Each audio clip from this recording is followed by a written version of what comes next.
Hey everybody, this is Andy's free guitar chart videos today, and it's I guess the 18th of December, whatever it is, 19th, and got a chart here for you. Now this name is the best guess chart name, and it's pretty accurate. That's why I made the chart, and so I made the title. String shapes for major, minor, modal triads and pentatonic and diatonic scales, seventh and half diminished chords and arpeggios. Okay, so, and then we have a little extra review here, dot scale review, that is pertinent to this list of modal scales. Whoops, I gotta get the dragger activated. So mostly what we have here is a lot of string shapes here. Okay, so let's dive into it. You know what the string shapes are, right? The string shapes are the scale fragments in the cages in the cage system. So for the C cage, here's your low E. I'm down tuned to low C. Okay, so now I cut my finger, but the cut's on top of it, not on the fingernail part. So I should be okay. So the the string shapes, just without playing them, I was going to do a little warm-up thing, kind of like we were going to do C, and then we're going to go to G, and then we're going to go to D, and then on string 4 we'll play 5, 6, the A, and the 7 root 2, and then we'll go back to C. And notice when we're going up in the string shapes, if we're just looking at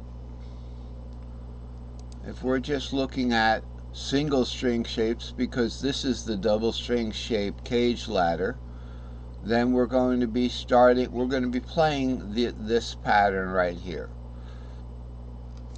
Okay, now keep in mind, in the real guitar we have a tuning third here. So the 7 is going to be our B, which is going to be directly above the G string. So it's C and this is one of those cases where I simply can't have the cursor follow exactly what I'm doing. I'm sure a lot of you aren't unhappy about that, because when I watch my videos, I tend to take the cursor and go, and these are the string shapes, and I'll go like this, and I do that just to show people what I'm talking about. But people do that when they're doing a presentation with their little arrow that they shine around, and that's not as disturbing as the oversized cursor here. It's not oversized until the video plays. Okay, so here's C is 3, 4, 5.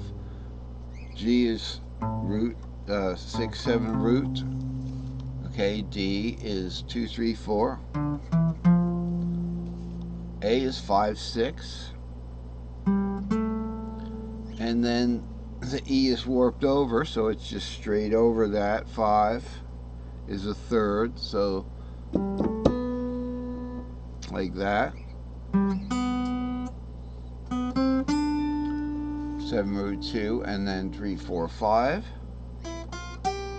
Okay, those are the cage bound string shapes for the C cage. and that's what we want to see for the moment. So these are the string shapes. Now we have the long ones.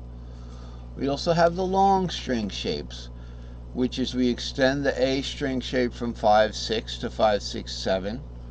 Okay, we extend part of the E string shape to root 2, 3, and we extend part of the C string shape from 4, 5 to 4, 5, 6, and you can see where these guys sit. right here on the pattern, and they're in between these other shapes here, which is an S2L there, an S2E there, 2 strings from the E string shape, okay, 3 strings from the D string shape, which you call an S3D, which is right here, okay, and then we have another S2C right here, and another S3D right here, 2, 3, 4, 5, 6, 7 root 2, okay?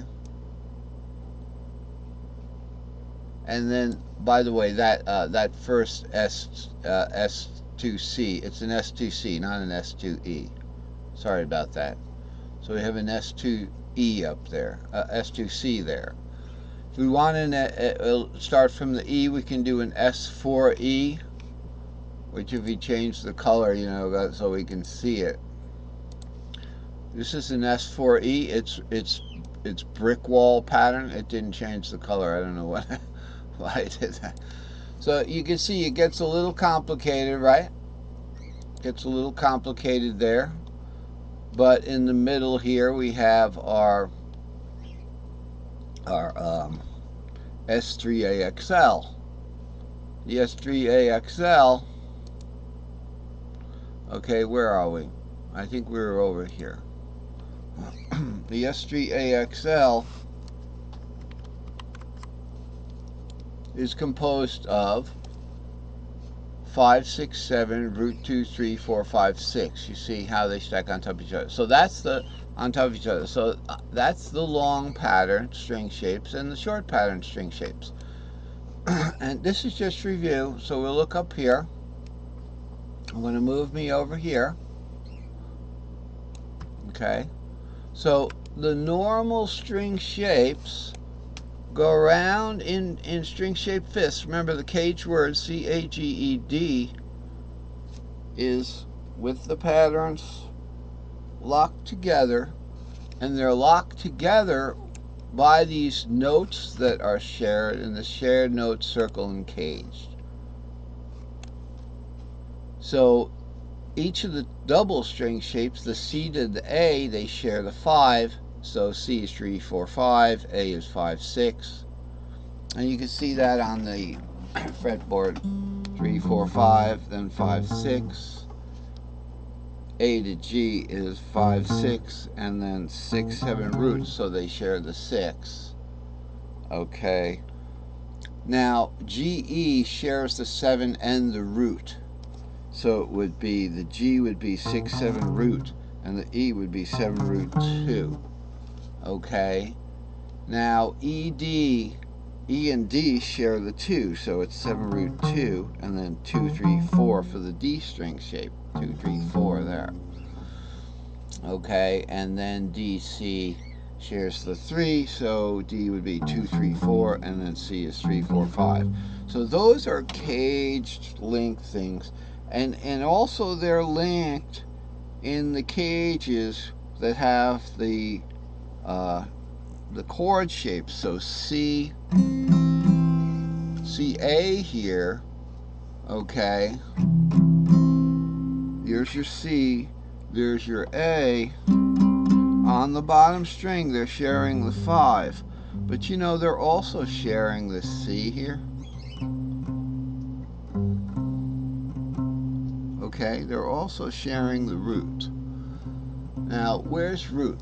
Root is here. So root is being shared with 7 root in the GE shape, so you know these two strings are GE. 6, 7 root, 7 root 2. See how it works also for the second string. Whoa, we almost ran out of time on that, but I think we're ahead of the clock today.